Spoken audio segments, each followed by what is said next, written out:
Sa pagkakataong ito, makakapanayam natin sa linya ng aming telepono ang spokesperson ng NDRRMC na si Major Balido. Magandang hapon po, Major Balido. Si Sandro Hermoso po ito.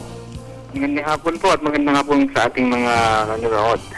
Opo. Major, mabibigyan niyo po ba kami ng mga recent na updates po ngayon sa mga pangyayari tungkol sa Mayon? Mga update po ngayon po sa mga panahong ito. Kanina pong 12:45, naibaba na po natin yung kahuli-huli ang hiker na sugatan, yung i-declare na missing ng isang araw. Yung Fire National po, naibaba na po natin at sa kasalukuyan nandun na siya sa Bicol Regional Training and Teaching Hospital para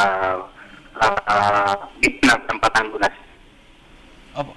Sir, mabibigyan niyo po ba kami ng reaksyon sa pagkansela naman po dun sa mga tour licenses ng mga areas, ng mga tao dun sa areas na iyon?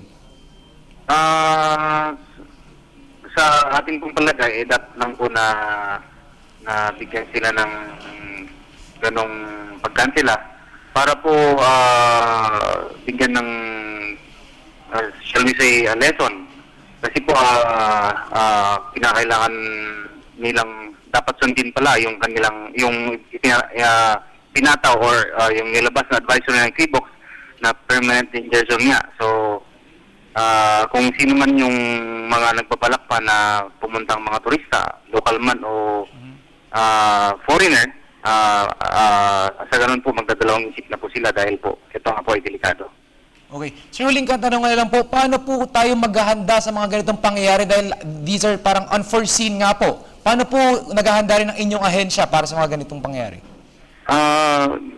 Yung pagkikipag-ugnayan po natin yung lokal na pamahalaan na siya pong mga namamahala dyan sa mga tourist spots na yan, papaigtingin pa po natin para po maiwasan na po natin yung mga ganyang sakuna.